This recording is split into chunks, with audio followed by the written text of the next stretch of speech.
Rachel, thank you. 1098. We always love it when the Bushnell comes over to Studio 61. They bring all the great shows, and they always bring a different show. And I think this is definitely that. Suffs opened up last night. We'll tell you what Suffs is short for in just a second. It was a Tony Award-winning musical, and here's two of the actors. We have Keleher and Marya, Grandy. Nice to see you both. Thanks for having us. Suffs, short for? Suffragists. Suffragists, as in the women who fought to get the right to have rights, as in the right to vote. That would be the 19th Amendment. And so I'm imagining screwball comedy.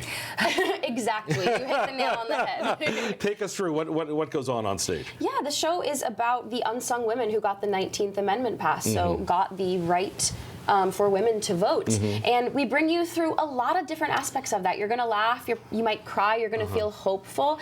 So we're not giving you just one lens. It's not a history lesson. I mean, it's a history lesson, but then some. It's one layer to it all, and we hope people leave the theater feeling curious, maybe wanting to open Google and kind of understanding more of what happened. Right. Tell about your character. So I play Carrie Chapman Catt, who was a direct protege of Susan B. Anthony, who was the woman who started the suffrage movement, along with Elizabeth Cady Stanton. And when we meet her in the show, she is sort of the face of the suffrage movement.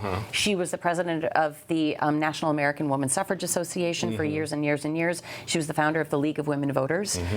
She was a pioneer. And this was all leading up to get President at the time, Woodrow Wilson, to say, okay, fine, we will extend rights to women. You mentioned that this is, you hope that there's a little history lesson in this. But what drew you to it? Because, I mean, of all the shows that I've seen at the Bushnell, I have to admit, this one stands out in a different way. Yeah, I think this show hits home in a very specific way right now. We're tapping into history, but more overarching. We're tapping into the idea of fighting for what you believe in, and I think a lot of people are feeling that right now. I felt the same way about The Little Mermaid when it came to that. No, I totally get it. We have a couple of pictures up there. As we said, it is fun. It is thought-provoking. What do you hope folks take away from this? I hope folks take away that there is nothing they can do that is too small to move forward. The only kind of action that doesn't work is inaction. Yeah, that's a good point. We always we love it when actors come to town, because I always ask this question usually at the beginning. Quick, what city are you in? What city? Hartford, Connecticut. Okay, because sometimes after a while, how long have you been on tour? About 6 months. Yeah, okay. Now the reason I said she knew, because you are originally from? Columbia. Columbia. Yes. This is a homecoming for you. This is a homecoming for me. It's kind of a dream come true to be performing at the Bushnell. I grew up going to see shows at the Bushnell. I remember seeing Cats there when I was really young. So to be on that stage with my family and friends and community in the audience is very surreal. I would imagine. How many comp tickets did they give you for family? I don't know. I can't disclose that. How many family members did you reach out to that said, no, I want to see Maya doing this? Oh, so many. I have people from my local community theater where I grew up doing theater. I have people from the other professional jobs I've done in Connecticut. All of my family's here. Does that make it harder or easier? I get more nerves with family and friends in the audience than reviewers in the audience. I could imagine. Yeah, their opinion means the most to me, because they've been a part of this dream. Yeah, absolutely. You've been acting since a long time. The earth cooled. Yes. Stop it. Since Woodrow Wilson. No, never mind. You were on Broadway as well. So when you do this tour, is it harder or easier than just being in the same place every night?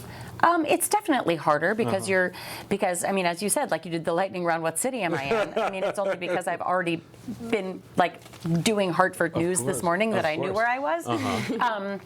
It's harder in the sense that you are not home, so you don't have your creature comforts around you, but it's easier in the sense that you are spreading the story to that many more people. Well, that's a good way to end this. Let me ask you one more question about that, because obviously you're in Connecticut, one of the original colonies. We have a history here. The lessons that you're teaching to the audience, is it easier or harder depending on where you are? I wouldn't say easier or harder. I would just say it's different. You get different reactions in every city. You know, every community is feeling something different in the world. Sure. But we always hope that they come out feeling like a collective togetherness and connection. Yeah, I think you hit the nail on the head.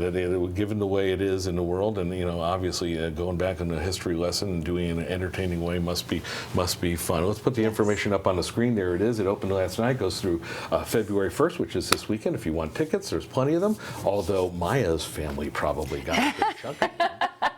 Bushnell.org. We'll hook you up at fox61.com. Break a leg, ladies. Nice, Thank you so much. nice to see you. Nice to meet you. Let's go back to the studio, guys. Take it away.